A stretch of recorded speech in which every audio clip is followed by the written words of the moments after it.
अस्सलामुअलैकुम स्टूडेंट्स, क्या हाल है। Welcome to my channel home tutor by Junaira. उम्मीद है आप लोग खैरियत से होंगे, अपने घर में होंगे, सेफ़ होंगे।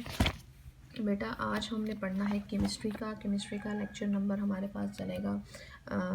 मुझे लेक्चर तो याद नहीं है, पता नहीं कौन सा है, बट ये कि हमारा डिस्कवरी ऑफ इलेक्ट्रॉन हो गया था। हमने पढ़ना है डिस्कवरी ऑफ प्रोटॉन। तो इसी को लेके मैं चलूँगी आगे और आप लोगों को बताऊँगी क्या है क्या नहीं। तो डिस्कवरी ऑफ प्रोटॉन पे हम बात करेंगे सबसे पहले कि प्रोटॉन को डिस्कवर किसने किया है। ठीक है, चैप्टर हमारा वही है, स्ट्रक्चर ऑफ एन एटम। और 1886 से हम 1886 पे गोल्डस्टन था जिसने क्या किया था जी, प्रोटॉन को डिस्कवर किया था। ठीक है, सबसे पहले इसने गोल्डस्टन ने प्रोटॉन के बारे में बताया था। फिर इसने ये कहा कि भाई उसने नोटिस की कि कैथोड रेज, जो पहले हम लास्ट लेक्चर में पढ़ लिया इलेक्ट्रॉन की डिस्कवरी, कैथोड रेज के ऑपोजिटली कोई ऐसी चीज़ मौजूद है एटम के अंदर जो अभी तक डिस्कवर नहीं हो पाई, जिसके बारे में अभी तक नहीं पता। तो उसने ये नोटिस किया था। ठीक है, फिर उसने क्या किया, एक डिस्चार्ज ट्यूब ले रही जैसे हमने लिया था उसके लिए इलेक्ट्रॉन की डिस्कवरी के लिए डिस्चार्ज ट्यूब ले रही। ठीक है, जिसके अंदर उसने कैथोड जो यूज़ किया वो परफोरेटेड था। परफोरेटेड मतलब उसके अंदर छोटे छोटे सुराख थे। ठीक है, फिर उसने क्या किया कि जब उसके अंदर से जब बैटरीज के थ्रू उसमें से करंट पास की गई तो क्या हुआ, जो रेज उसमें प्रोड्यूस हुई वो इस होल में से गुजर के opposite to the cathode rays travel कर रही थी। लाइक कैथोड रेज या नेगेटिव चार्जेस हैं, ये ट्रैवल कर रहे थे टूवर्ड एनोड, और इसी के ऑपोजिटली कुछ रेज प्रोड्यूस हुई जो टूवर्ड्स कैथोड मूव कर रहे थे। ठीक है, उसने उसको नाम दे दिया जी भाई ये कैनाल रेज है। ठीक है, अभी तक प्रोटॉन नहीं दिया है। डिस्चार्ज ट्यूब का देख लो कैसे है, बैटरी लगी हुई है, एनोड है, कैथोड है, परफोरेटेड वैक्यूम पंप है, तो ओवरऑल डिस्चार्ज ट्यूब थी। ठीक है, अब प्रॉपर्टीज़ की तरफ देख लेते हैं। बहुत इजी थी इसकी डिस्कवरी की, सिंपल उसने गैस ली, उसको डिस्चार्ज ट्यूब में डाला, और जब उसने करंट पास करवाई तो देखा जी कैथोड रेज के ऑपोजिट कोई रेज ट्रैवल कर रही हैं, opposite direction to the cathode rays. तो वो था हमारे पास, उसने नाम दे दी कैनाल रेज।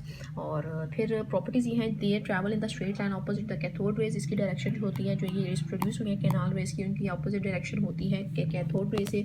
फिर है जी इसकी डिफ्लेक्शन जो है इन इलेक्ट्रिकल मैग्नेटिक फील्ड, ये डिफ्लेक्ट करती हैं टुवर्ड्स देम, उनकी तरफ ये मूव करने की कोशिश करती हैं। ये वेरी रेज से साबित होता है कि इन पे जो चार्ज है वो है जी पॉजिटिव चार्ज। ठीक हो गया जी।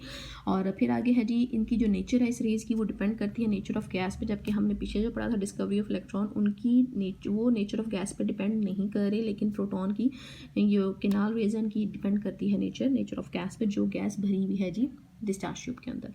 नेक्स्ट है जी, these rays do not originate from the anode. ये एनोड से नहीं बनती, एनोड से नहीं बनती। ये कैसे बनती है, देखो इक्वेशन देखो, ये हमारे पास जो है हमने जब उसके ऊपर रेस फेंकी गई तो उस इलेक्ट्रॉन जब फेंकी उस गैस के अंदर, जो गैस हमारे पास उसके डिस्चार्ज ट्यूब के अंदर है, तो उसके अंदर से जो कैथोड रेज तो बनी, लेकिन उसके ऑपोजिटली कुछ ऐसी रेज बनी जिन पे पॉजिटिव चार्ज था, और वो प्रोड्यूस हुई है बेसिकली हमारे पास। उन्होंने कहा ये प्रोटॉन है। ठीक है, अब ये यहाँ देखो इस तरह, ये देखो इसके अंदर जो गैस भरी हुई है, जब उस पर इलेक्ट्रॉन फेंके गए, जब कैथोड रेज से पास की गई तो क्या हुआ, कैथोड रेज ने जब उस जो गैस इसके अंदर मौजूद है उसके पार्टिकल के साथ टकराए तो उसके अंदर से उन्होंने क्या किया, इलेक्ट्रॉन इमिट कर दिए, निकाल दिए। पीछे जो बच गए वो हमारे पास पॉजिटिव रेज बच गई, जिनको उन्होंने कैनाल रेज का नाम दिया। देखो यहाँ पर उन्होंने लिखा भी हुआ है कि वो बेसिकली किस तरह बनती है।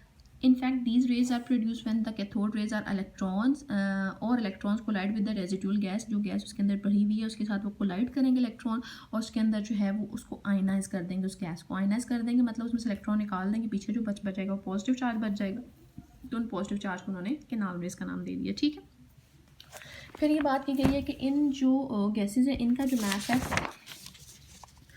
इनके नाल रेस का जो मास है वो 80-40 टाइम्स जो है वो ज़्यादा होता है इलेक्ट्रॉन से। ठीक है, मतलब इसका प्रोटॉन का जो प्रोटॉन ही बोलेंगे इसको कैनाल रेस को, इसका मास बहुत ज़्यादा होता है इलेक्ट्रॉन से, वो है जी 1850। ठीक, 1840 सॉरी। ठीक हो गया जी, ये लिखा हुआ है। फिर उन्होंने ये भी लिखा हुआ है, आप जेन में ये भी रखिएगा कि पॉजिटिव रेज जो होती हैं वो प्रोड्यूस होती हैं बाय द जिस गैस से वो प्रोड्यूस हो रही है उसी तरह की उसकी नेचर होगी। ठीक है, मतलब डिफरेंट गैसेस से डिफरेंट तरह की पॉजिटिव रेज प्रोड्यूस होती हैं। जैसे उन्होंने एग्जांपल दी कि पॉजिटिव रेज जो लाइटेस्ट गैस जैसे हाइड्रोजन उससे प्रोड्यूस हो रही है तो उसको प्रोटॉन का नाम दे दिया उन्होंने। ठीक हो गया जी, क्योंकि ये नेचर पर डिपेंड कर रही है। लेकिन ये बात भी सही है कि चाहे जो मर्जी है एक गैस के अंदर से एक तरह की रेज पास करें प्रोड्यूस होंगी। ठीक है, आगे है डिस्कवरी ऑफ न्यूट्रॉन। इसकी उन्होंने कोई डायग्राम नहीं बनाई हुई, छोटा बस बताया हुआ है कि रदरफोर्ड ने ऑब्जर्व किया था कि जो एलिमेंट का एटॉमिक मास है या एटम का एटॉमिक मास है वो बेसिकली सिर्फ और सिर्फ इलेक्ट्रॉन और प्रोटॉन के मास पे डिपेंड नहीं कर रहा, बल्कि इनके अलावा भी कोई ऐसी चीज़ मौजूद है एटम के अंदर। उसको उसके बारे में पता नहीं था अभी, बस उसने जो है ये प्रेडिक्ट किया था भाई कोई ऐसी चीज़ भी इसके अंदर मौजूद है जो न्यूट्रल है। ठीक है,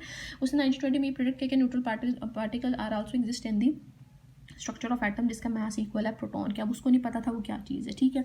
फिर क्या हुआ जी 1932, अब उसको 1920 और 32 काफ़ी सालों बाद चैडविक जो साइंटिस्ट है जिसने न्यूट्रॉन को डिस्कवर किया, उसने क्या किया कि उसने एक डिस्चार्ज ट्यूब ले ली, ठीक है।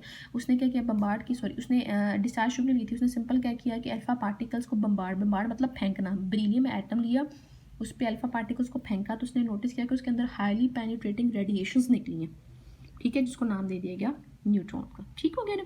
सिंपल क्या किया इसने, अल्फा पार्टिकल्स को फेंका, ब्रिलियम पे अल्फा पार्टिकल होता है जी पॉजिटिव चार्जेस, उसको फेंका ब्रिलियम पे, ब्रिलियम के अंदर से हाईली पेनिट्रेटिंग रेडिएशन, वो रेडिएशन जिनकी पेनिट्रेशन पावर बहुत ज़्यादा थी वो इमिट हुई, उसको नाम दे दिया गया न्यूट्रॉन का। प्रॉपर्टीज़ इसकी ये हैं जिस पे कोई चार्ज नहीं है, होता है ये न्यूट्रल पार्टिकल होता है, इसकी पेनिट्रेशन पावर बहुत ज़्यादा होती है, ईजिली पेनिट्रेट कर जाती है हर सरफेस में से, और इसका मास इक्वल होता है मास ऑफ प्रोटॉन से, जिस पे डिपेंड कर रहा होता है बेसिकली एटम का मास। ठीक हो गया जी। तो ये था हमारे पास आज का लेक्चर, बहुत ईजी था, कुछ पूछना हो तो पूछ लीजिएगा इसमें, और अपना ख्याल रखिएगा। फी अमान अल्लाह।